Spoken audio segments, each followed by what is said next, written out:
Vocês disseram que este canal era muito bom e que era uma boa cena para dar aqui alguma divulgação, vamos ver. Porquê é que resolveu fazer o filme assim? Hã? Porquê é que resolveu fazer o filme? Não pude fazer assado. Quem é que não deixou fazer? Quem é que não deixou fazer assim? Eu não posso permitir certas coisas. Não estamos a brincar com coisas sérias.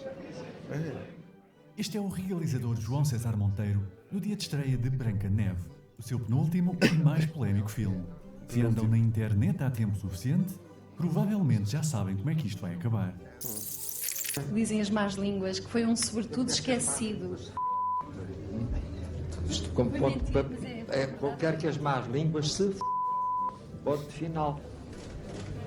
O público português recebeu melhor o filme.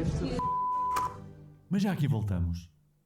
Para falarmos de Branca de Neve, temos primeiro de compreender o contexto por detrás desta polémica, que no fundo é apenas o culminar de uma questão que atormenta o cinema nacional há décadas.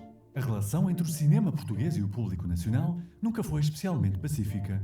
Os portugueses acham que a maioria do cinema que se faz por cá é elitista e pouco acessível. E os cineastas e produtores nacionais, regra geral, não parecem muito interessados em provar o contrário. E quando o tentam fazer, o resultado... Bem, está longe de ser o mais consensual. Gravidade são as coisas que tu dizes. A Terra é redonda, é os OVNIs, é os monstros do Loch Ness. O Branca de Neve foi um dos episódios mais conhecidos desta novela e que trouxe o assunto definitivamente para a agenda mediática. No papel, este filme era uma adaptação de um texto do suíço Robert Walser, que recriava um clássico infantil para um público adulto. Mas na prática é um pouco mais, e ao mesmo tempo menos, do que isso. Mano, é que imaginem, eu acho que sou um bocado revoltado às vezes, mas não chego a este nível de revolta.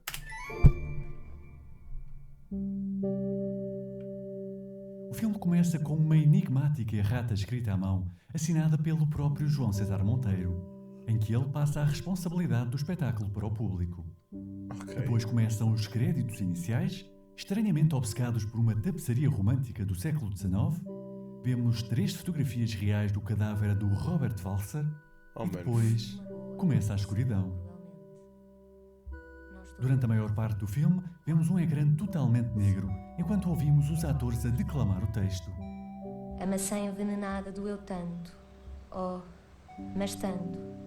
E fostes vós, mãe, fostes vós quem me trouxe. E agora... Esta escuridão é pontualmente quebrada por planos do céu azul ou de ruínas e por um não silencioso do próprio João César Monteiro no final do filme.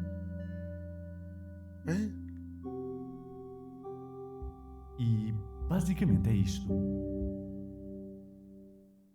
Na altura em que estreou, e mesmo sem redes sociais, o filme causou uma onda de indignação a nível nacional, que questionava sobretudo a forma como o dinheiro público tinha sido aplicado.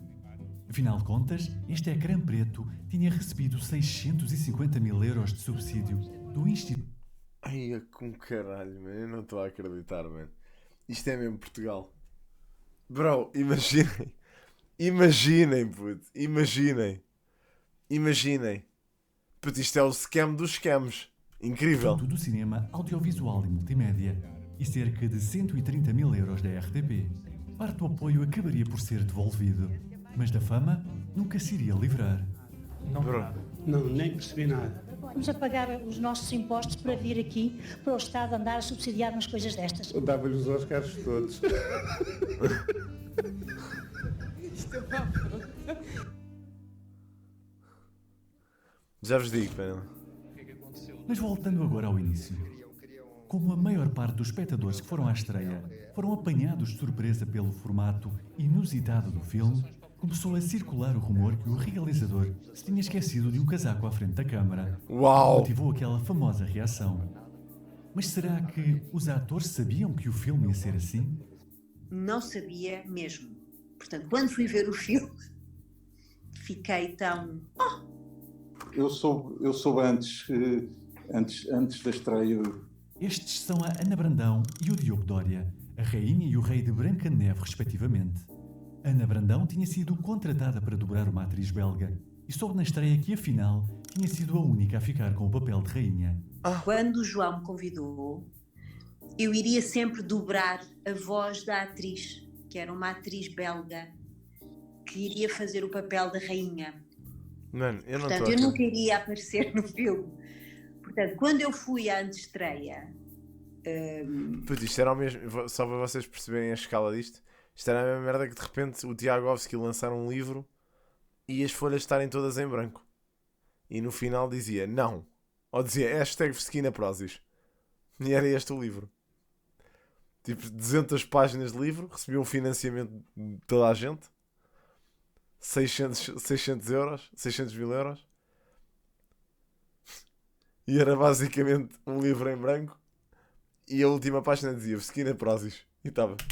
Eu não me senti lesada por não aparecer, porque eu não queria aparecer, não é? O João mesmo assim, tinha mais páginas do que o curso do Windows. até me convidou para eu ir Desculpa, a um teve que ser. dia, a uma manhã de filmagens, que eram, nesse dia em que eu fui, era também no Jardim Botânico, e era dentro de uma casa, dentro do Jardim Botânico, há lá umas casinhas. Estou a brincar, já passou, essa polémica já passou há muito E tempo. estavam lá os atores todos. Inclusive estava O Windows agora já é atriz outra pessoa. belga, que tinha acabado de chegar. E sei, e lembro-me, Já se não recuperou. não se filmou nada de manhã. O João teve a manhã toda sentado no meio do chão a contar histórias e a falar sobre variadíssimas coisas. Eu já nem me lembro o que é que ele estava a dizer. Lembro-me que o diretor de fotografia dizia muitas vezes: João, temos que filmar, o plano está pronto. E ele não filmou nada nessa manhã. E estava bem disposto, e depois chegou a uma altura que disse assim: pausa para almoço. Pronto, lembro-me do assistente, das pessoas da produção estarem um bocado... O que é que ele está a pensar, o que é que ele hoje vai fazer. E lembro-me de ir almoçar e pronto, e a seguir ao almoço fui para a minha casa, pronto. Já Diogo Dória teve uma experiência um pouco diferente e pode ajudar-nos a compreender melhor o que aconteceu. Eu soube antes da estreia, eu fiquei a saber que o filme era a negro, que tinha sido uma opção que ele tinha tomado. Eu sabia porque eu estive na sessão que era para filmar. Os atores estavam prontos a ser filmados, portanto vestidos, dispostos a trabalhar, e o João César, ao lado do Mário Barroso, junto à câmara, começou a dizer mal dos atores franceses, que os atores franceses eram todos uns grandes canastrões, que não sabiam representar, e por aí adiante. Portanto, foi por aí uma série de gritos, aos gritos, começou a dizer mal dos atores franceses, e depois a script disse qualquer coisa, ele despediu a script, e depois e todos nós, portanto, demos conta que ele não filmou, não é? Portanto, soubemos logo que o filme ou não se fazia, ou teria que ter uma outra solução, não é? Ficámos a saber. Bem, este realizador era completamente alucinado. Portanto, era um filme negro.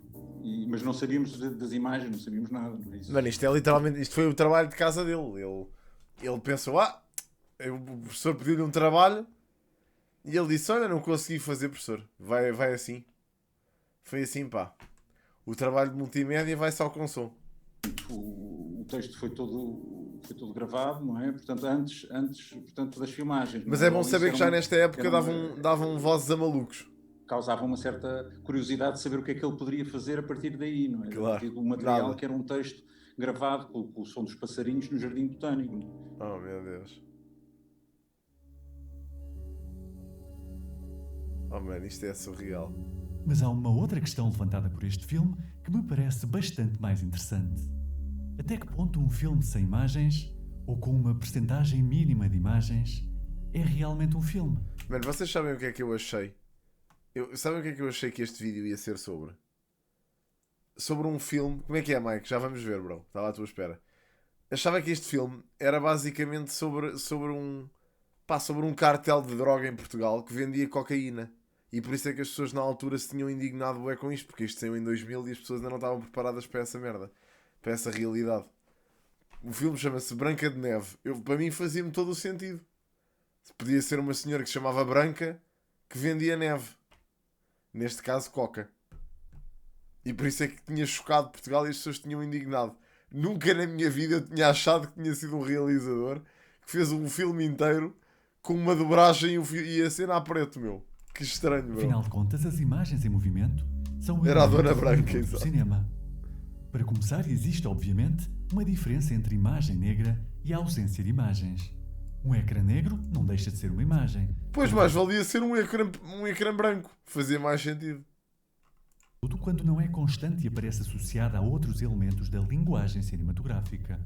Neste caso em concreto, mesmo que o negro tenha sido uma opção tardia, nota-se que existe uma lógica interna que se mantém ao longo do Sei filme. lá. Quando há imagens, não há diálogos. Quando há diálogos, Oh, boa mãe. Oh, perdoa. não há imagens. Há uma intenção que leva a uma teorização. Ou seja, existem imagens que se combinam com elementos como o som ou a montagem para criar um significado. Que pode ser, por exemplo, o de separar o filme nos seus elementos para afirmar a autoridade do texto num mundo saturado de estímulos visuais. César Monteiro não foi, no entanto, o primeiro realizador a suscitar este debate, nem a utilizar este recurso. Vous ne regarderez pas la caméra. Sauf lorsqu'on l'exigera de vous.